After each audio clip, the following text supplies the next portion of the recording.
What a setup, my friend. You know, the idea of the story of the movie in Willy Wonka was the fact of that imagination is a big part of what and how we transform our lives. How many of you have seen the new Tina Turner movie that just showed up on HBO last night? I haven't either. I'm telling you this because I'm going to go home and watch it. Because Tina Turner is one of those amazing people out there that truly changed her life from probably what was considered some of the worst conditions imaginable. And she said, the real power behind whatever success I have now is something I found within myself, something that's in all of us. I think a little piece of God just waiting to be discovered.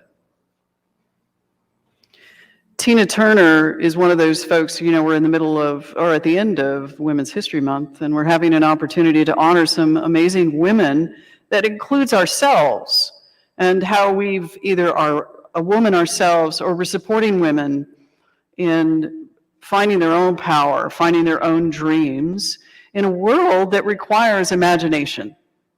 It requires imagination.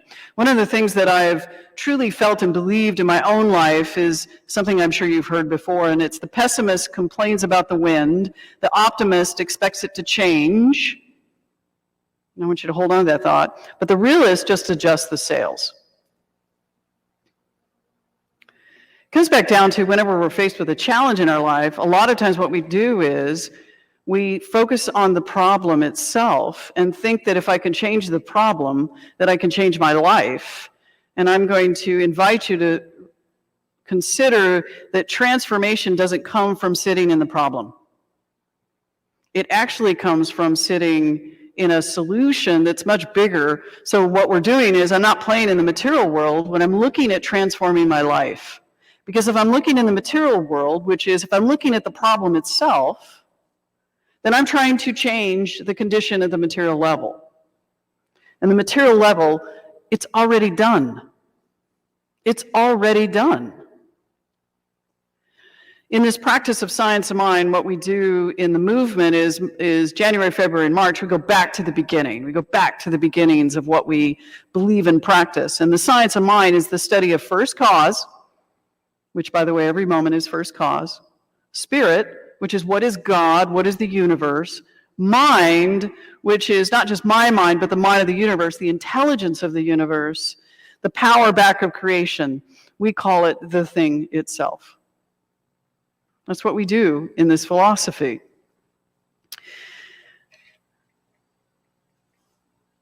Ernest Holmes spoke often in all of his books, in all of his talks, about the fact, again, that I cannot look at a situation to move out of it at the material level. I must play at the spiritual level. I must operate. I must be one with all that is, so that what I do is I start to look at my life at the spiritual level. Now, the women's movement is a really great example of that. The women's movement is a great example of it because of the fact that let's talk about the suffragettes and what they did. Instead of looking at, we don't have enough power, we have no value in the world, what they looked at is they said, well, where's value? And what they found was that value is in the vote. And they focused on the vote as being a solution, not the solution. There is never the solution, the one pill. Wouldn't that be nice? Take a pill and it's all done, right? It's not like that. But they knew that the vote was the one way at that time, a way at that time, that in which they could bring themselves into closer equality, being female with the majority power, which was male. And that's what they figured out. And they focused on that.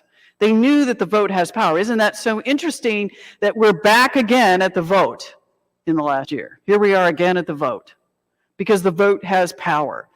We have to look at what is behind that amazing divine idea about the vote. which is my voice. Where does my voice have power? And that's all it's about, is in the vote.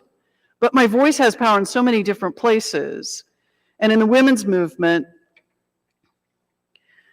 that divine idea was to change the way in which government worked, knowing that it is all based upon the vote.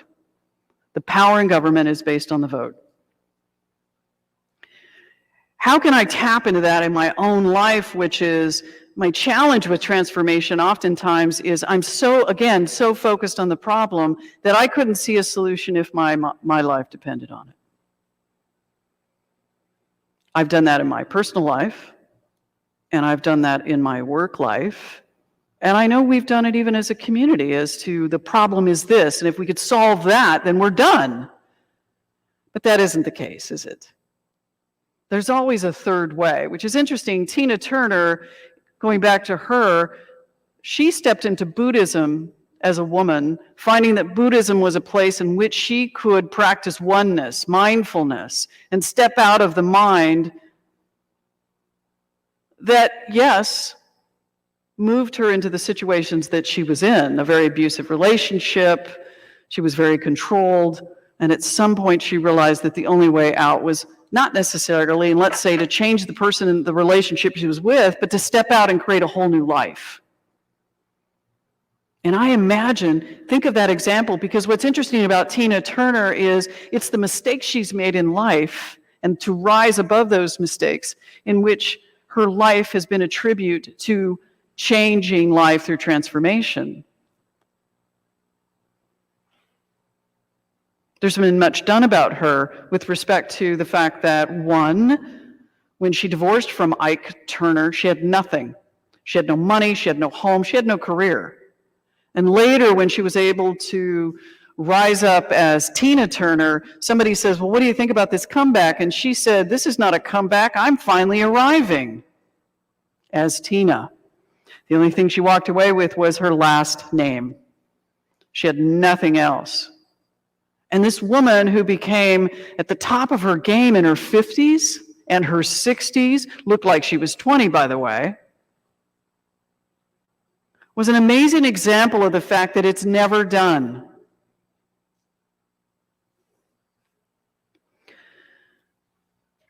Transformation invites us. It invites us to look outside of the current picture that our life is in. Shirley Chisholm, the only African-American female that was able to run for president at a time when it wasn't even seen possible. She said, we must reject not only the stereotypes that others hold of us, right? But the ones we hold of ourselves.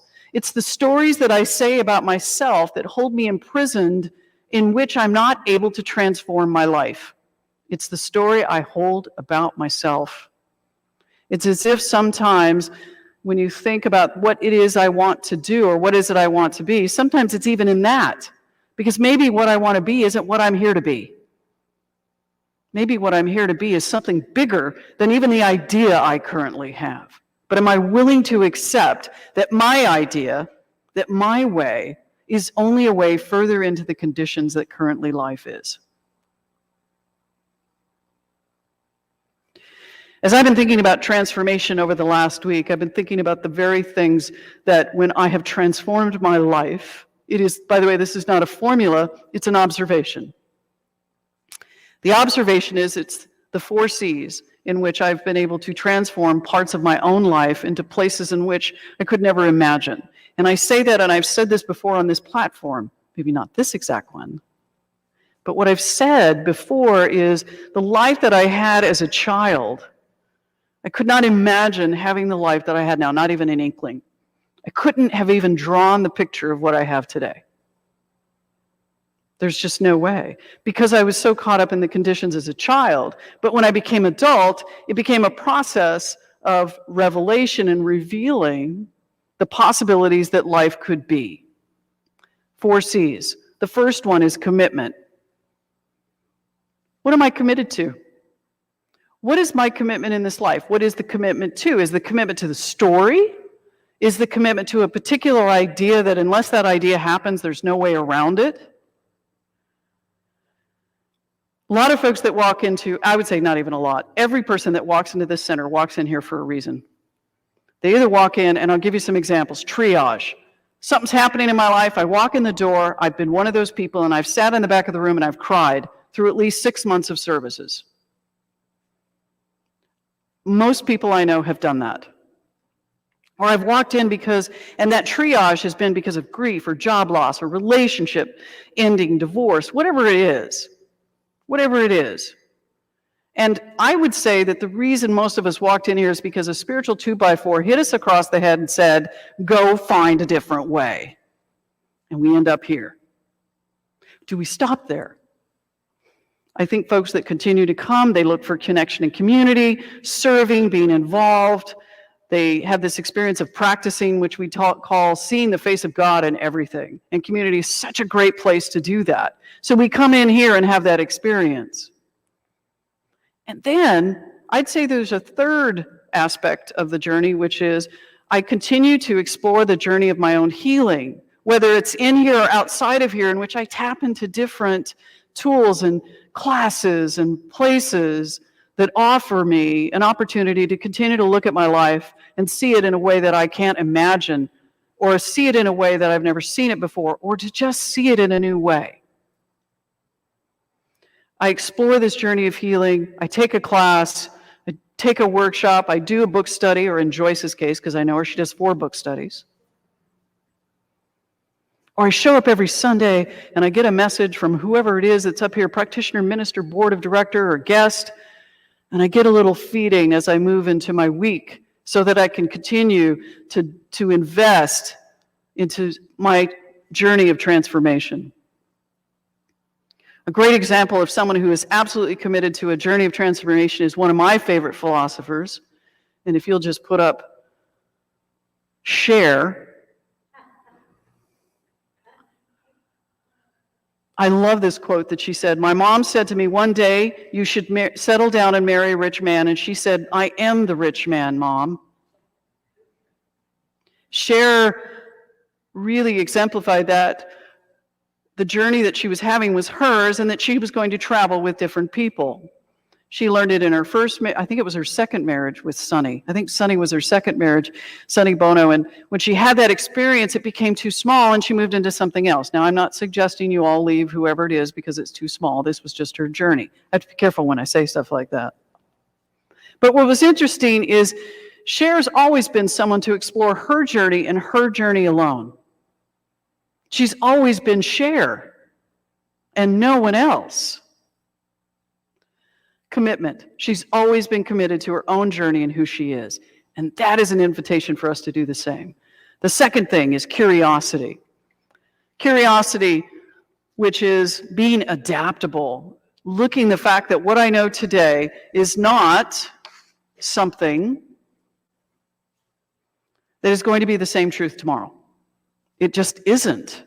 And so experiencing life's events with a curiosity, seeing what happens, seeing that what's happening right now is an invitation, an opportunity for me to lean into what's happening, not to resist.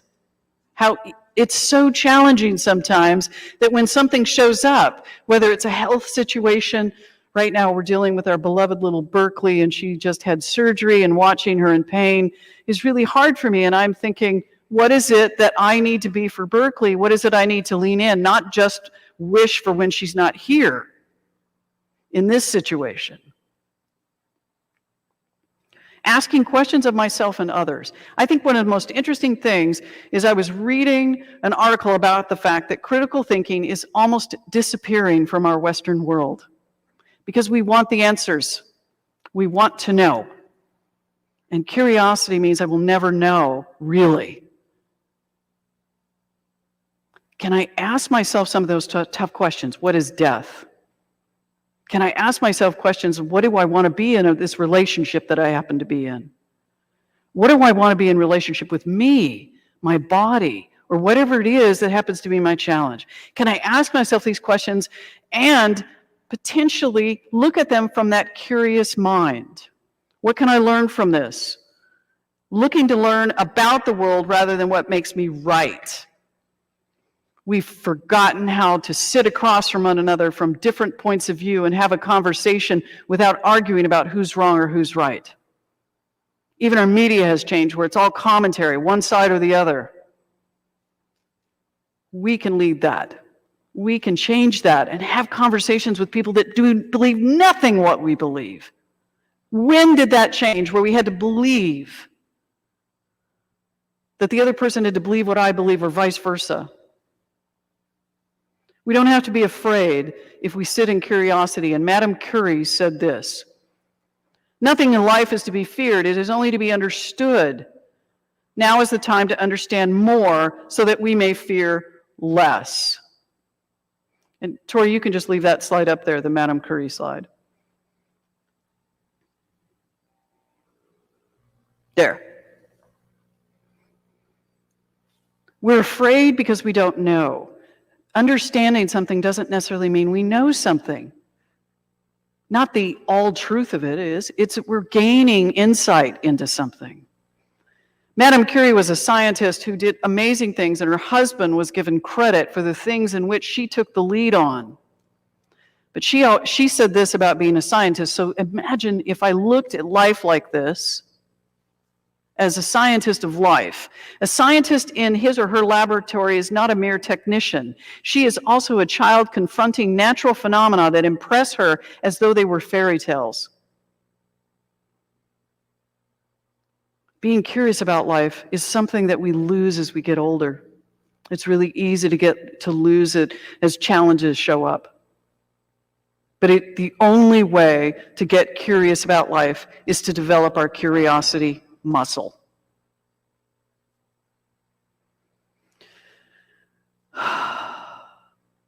The third thing is compassion. Compassion. We're going to talk this next month about forgiveness, because I'm finding that forgiveness extends in all different kinds of ways. It's just not a matter of someone wronged me. But can I forgive somebody for what they've done and not call them or characterize them as the entirety of a mistake that was made? I'm looking at people in the world that have made, I would say, egregious mistakes, but am I characterizing them in ways that make them all about that mistake and ignoring some of the good things they've done? Because we're really good at that. The first approximately 8 presidents in the United States were slave owners. But we've revered them as if somehow they did not sin. We all do. And at some point, we got to give each other a break and to have some compassion. And do we allow ourselves and others the space to fall? My favorite philosopher, Dolly Parton, I'm going to let you see this. If you see someone without a smile, give them yours.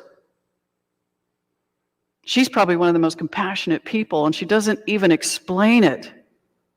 She doesn't explain her beliefs. She just lives them. And she lives with compassion for all people. There are folks out in the world that are great examples of that, and I'm for sure she has made big errors. But we like to give some people some grace and others none. And we get to ask ourselves, going back to curiosity, why do I give some people grace and not others?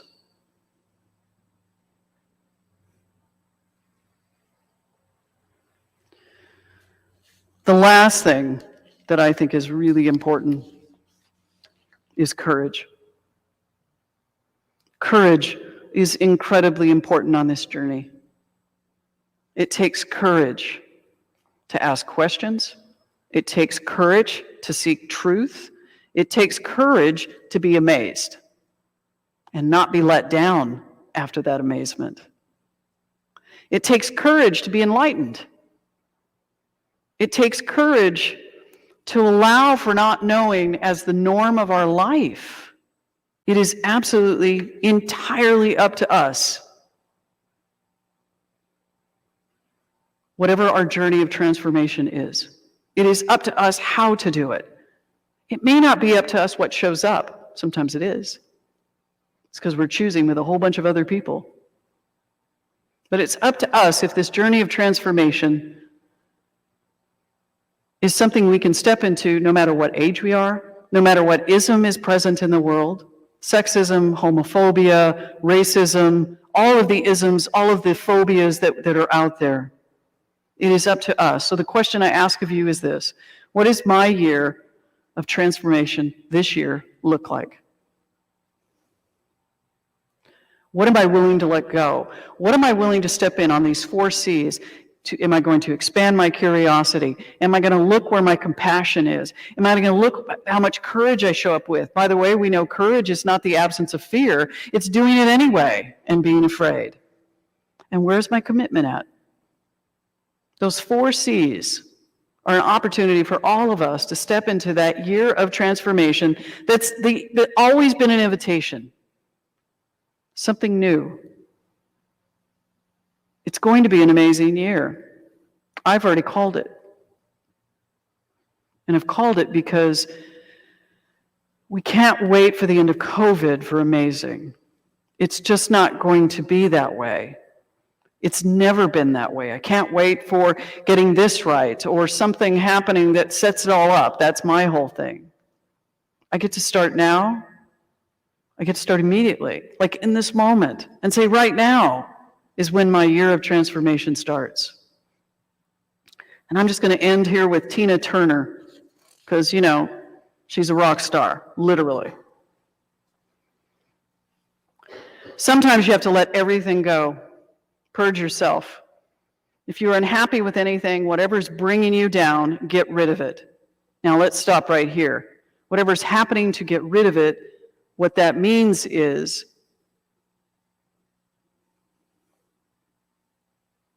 to get rid of the ideas that I'm carrying around, the ideas about myself, the ideas about my world. Because you will find that when you're free, your true creativity, your true self comes out. Our creativity, our curiosity, our creativity is the way through, but it takes those 4 C's for us to step into that journey of transformation in a conscious way.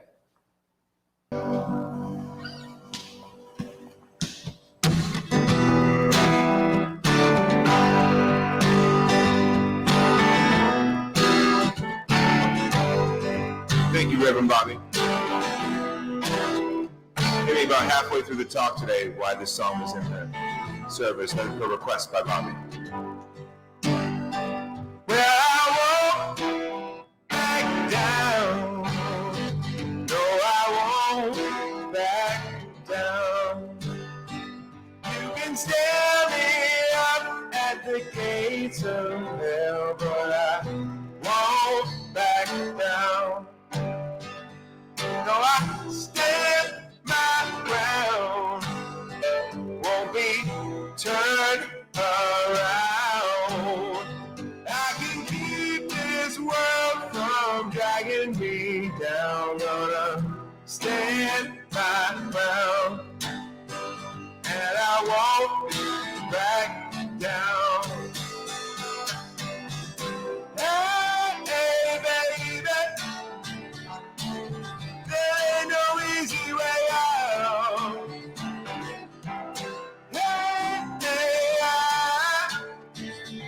I'll stand my ground, and I won't back down.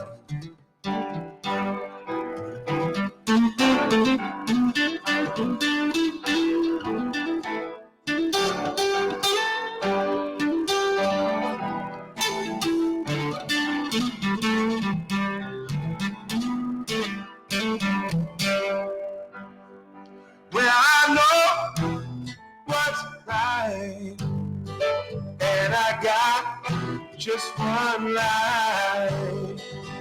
In a world that keeps on pushing me around, but I stand my ground, and I won't back down. Come on, sing it.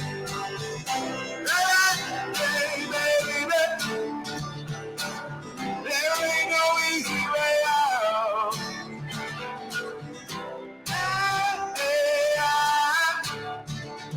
I'll stand my ground, and I won't back